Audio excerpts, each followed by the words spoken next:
Apollo, course à l'espace, astronaute numéro 1, action.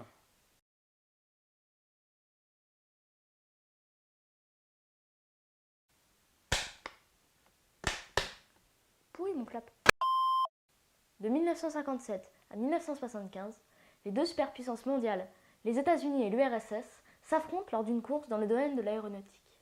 L'URSS marque le premier point de cette course le 4 octobre 1957, en plaçant sur orbite Sputnik, le premier satellite artificiel, suivi d'un mois plus tard de Sputnik 2, avec à son bord Leica, le premier être vivant à être allé dans l'espace. Mais malheureusement, elle meurt au cours de sa mission. En effet, son retour sur Terre n'était pas prévu. Les Américains répliquent le 1er février 1958. Explorer 1 est le premier satellite artificiel américain. Et pour bien pouvoir continuer les voyages spatiaux, ils fondent la National Aeronautic and Space Administration, la NASA, le 1er octobre 1958. Le 1er janvier 1961, Ham est le premier chimpanzé dans l'espace. Et lui, il revient sain et sauf. Mais bon, leur exploit n'est pas aussi cool que celui de l'URSS, d'autant que le 1er octobre 1958, Yuri Gagarin s'envole à bord de Vostok 1 et est le premier homme dans l'espace. Alors là, les Américains sont scotchés. Ils envoient dans l'espace Alan Shepard le 5 mai 1961 à bord de la capsule Freedom 7, propulsée par la fusée Mercury Redstone 3. Juste Redstone, ça n'a rien à voir avec Minecraft. Suivi de John Glenn à bord du vol Mercury Atlas le 20 février 1962. Il sera le premier homme en orbite et donc à ressentir les effets de l'impesanteur. Mais même avec ces deux exploits, ils n'arriveront pas à rattraper l'URSS dans la première manche de la course à l'espace. C'est alors que Kennedy fait un discours devant le Congrès américain le 25 mai 1961. I believe that this nation should commit itself to achieving the goal before this decade is out of landing a man on the moon and returning him safely to the earth. No single space project in this period will be more impressive to mankind or more important for the long-range exploration of space.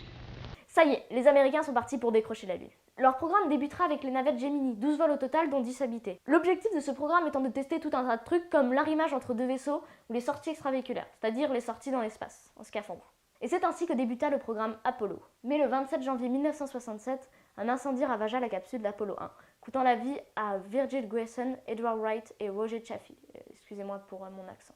Après cet accident, la NASA améliora la capsule, notamment la porte, et s'ensuivit de 3 missions non habitées pour tester tout un tas de trucs. Apollo 7 fut la première mission habitée de ce programme. Lancé le 11 octobre 1958, son but était de tester différentes manœuvres et de checker les améliorations effectuées suite à l'incendie d'Apollo 1. S'ensuivit de la mission Apollo 8 le 21 décembre 1958, qui fut le premier vaisseau à sortir de l'orbite terrestre. Apollo 9 pour tester l'arrimage avec le LEM, le petit module qui sert à se poser sur la Lune, et Apollo 10 pour tester aussi le LEM, mais cette fois-ci devait le télécommander et le faire atterrir sur la Lune. Ils ont dû avoir le seum quand même quand on leur a dit « Oui, alors vous vous posez sur la Lune avec le LEM. Ah c'est cool, on marche sur la Lune du coup ?» Non, vous avez juste les télécommander et le faire se poser à distance.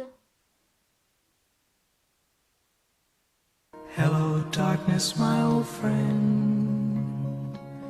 I've come to talk with you again. Et enfin, le moment de vérité. Décollage de Cap Canaveral le 16 juillet 1969 à 9h32 heure de Houston. La fusée Saturn V, qui mesure plus de 110 mètres et pèse plus de 3000 tonnes au décollage, emporte Edwin Aldrin, dit Buzz, Michael Collins et Neil Armstrong, qui sera le premier à marcher sur la Lune en prononçant cette phrase mythique. That's one small step for man, one giant leap for mankind. Okay, Neil, we can see you coming down the ladder now. I'm at the foot of the ladder. The LEM footbeds are only impressed in the... Get ready, John! Look at it go, would you, Joe? You got all your steering to get straight. Oh, this is going to be some kind of different ride. Glendale. Da-da-da-da-da-da-da-da-da. Da-da-da. Hippity hopping along. One ignition. Right away, Houston. Vector good. We're burning flight. Roger, Roger. Looks good, flight. Roger, make shot flight. Roger. Descending. Stand by for splashdown.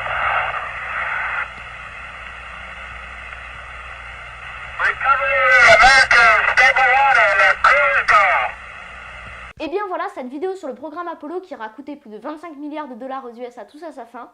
Pour le reste des missions, je n'en parlerai pas, mais je vous conseille d'aller voir l'excellente vidéo d'Astrogeek sur la mission Apollo 12. Sur ce, ciao tout le monde!